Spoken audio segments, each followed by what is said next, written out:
Amerika Serikat, negara yang selalu mengklaim sebagai benteng demokrasi, kini dilanda gelombang demonstrasi yang tak tertandingi. Pada Sabtu 18 Oktober, sekitar 7 juta orang tumpah ruah ke jalanan di seluruh 50 negara bagian, dari New York hingga Los Angeles, dalam aksi masif bertajuk No Kings, Tidak Ada Raja.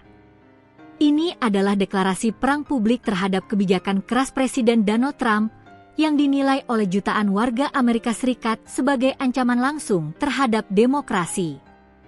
Mereka memprotes gaya kepemimpinan yang mereka sebut otoriter, anti-imigran, dan menyerang media. Momen protes ini sangat krusial, terjadi saat pemerintahan federal lumpuh total akibat government shutdown selama 3 minggu.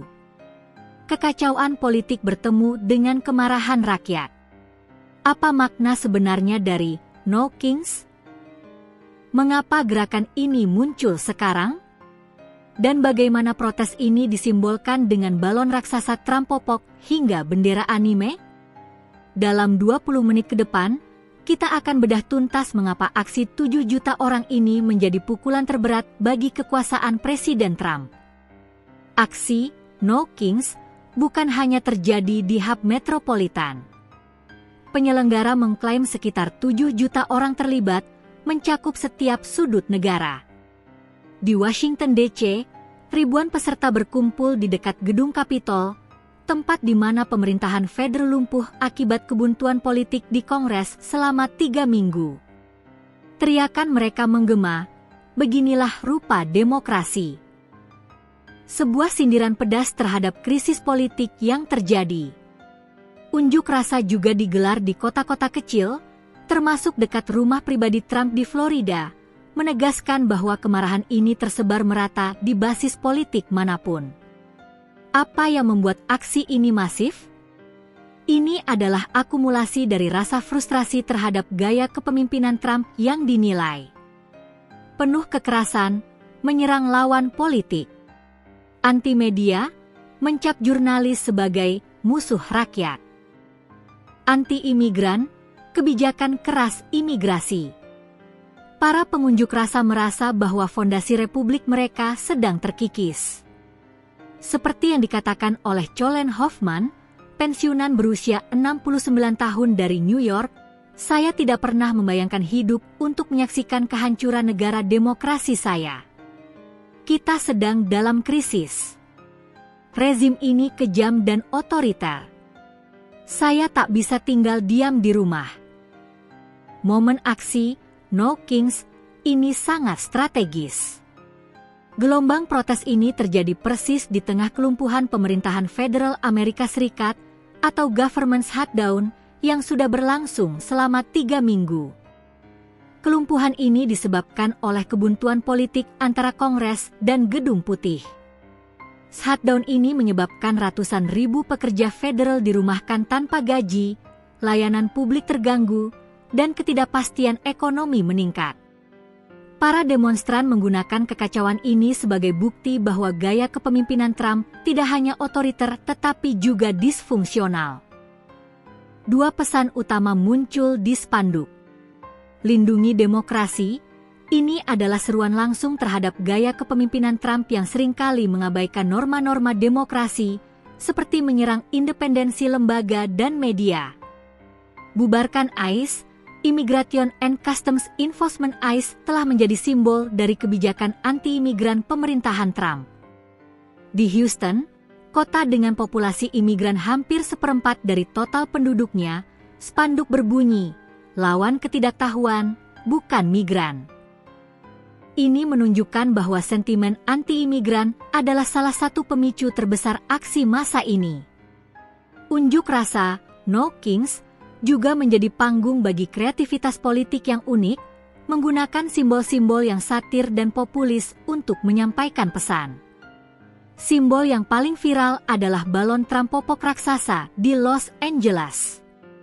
Balon ini, yang menggambarkan Trump sebagai bayi besar yang marah, adalah bentuk ejekan satir terhadap temperamen dan gaya kepemimpinan Trump yang dianggap kekanak-kanakan dan tidak matang. Ini adalah cara untuk mendelegitimasi kekuasaannya dengan humor. Simbol kedua yang menarik perhatian global adalah bendera tengkorak dari anime One Piece. Beberapa peserta membawa bendera bergambar tengkorak yang terinspirasi dari anime populer ini.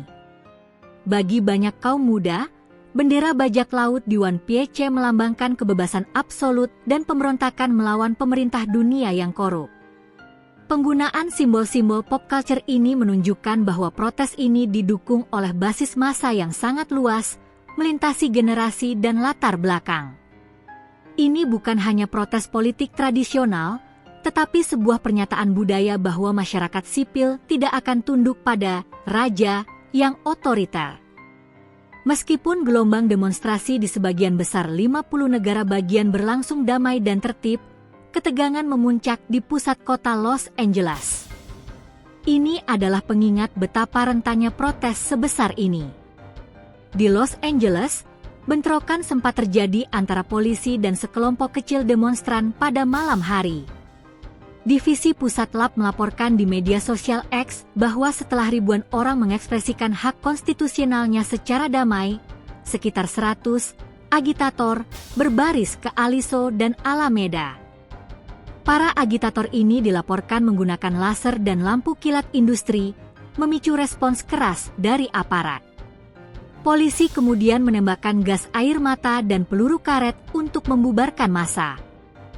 Perbedaan antara protes damai dan bentrokan ini sangat penting. Bagi para penyelenggara, bentrokan ini mengaburkan pesan utama aksi No Kings.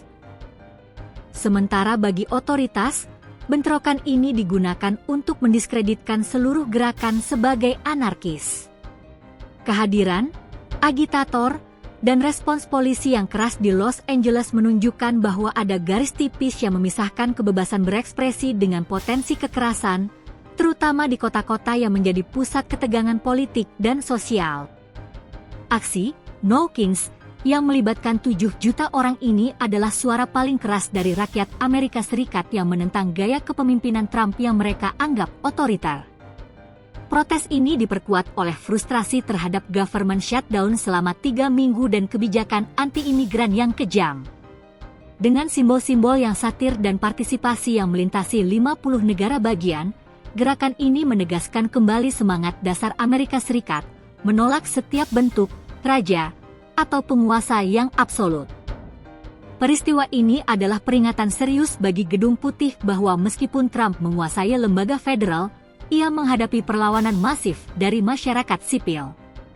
Masa depan demokrasi kini berada di tangan jutaan warga yang turun ke jalan.